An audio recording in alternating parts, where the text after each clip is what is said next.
I do remember Jews were not permitted to go into the general market where you did all your shopping, and all Jews were supposed to wear a yellow Star of David on their clothes. But my mother, who did not look like a typical Jewish woman, would put on her raincoat over her clothes and go to the market and shop.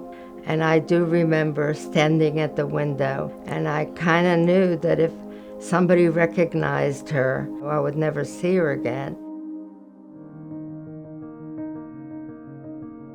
Until about 10 years ago, the journey of the women in the Holocaust was something that was not in the Holocaust education. It wasn't in curriculums. There were not that many books.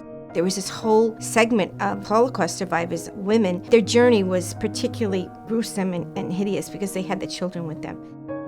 This project, it's just so close to our hearts. It's almost under our skin at this point. I can't remember if she called or I saw her, but it was the summer of 2020. I had some discussion with her, and she told me about this monument that she was thinking about. And I love Victoria. I love her work. I admire her talent. When somebody like that asks you about something, it's like, yeah, I'm going to listen really hard to figure this out. So I think 2019, we went with a Greensboro group on the March of the Living. We were walking through the camps, and we had just heard about how the women were used physically, emotionally. I mean, the stories, they never end, and what happened to their children. And as I walked through the women's camp, it was as if time stopped. It changed me. And I said, I have to tell their story. We have to make sure that we remember them, that their stories are not forgotten. And I saw this picture of these women right before they were going to be brutally murdered. And I could not comprehend their strength, the way they looked straight at us in the camera. And as I read and realized that they were being photographed by a Nazi photographer, I thought, well, they're looking at us through his eyes, and I'm seeing them through my eyes. And then I came to my mind, I'm going to do a sculpture of this because I want people to see them through their eyes, not through this Nazi soldier. For me, the huge draw was the women and that child in that monument. I keep looking at her and I think about her all the time.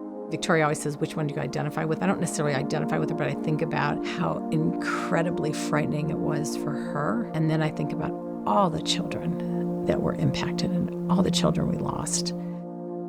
I was young. Then I was in the orphanage. We had lights on, and they threw bricks through the window, and we got under the beds.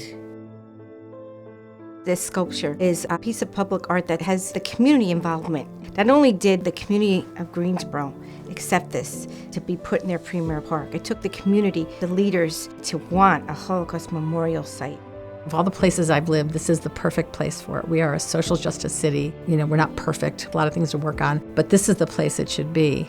It's not me or Shelley, it's our mothers. It's our mothers that saved our lives. And that's why I want to be involved in this project, to honor them.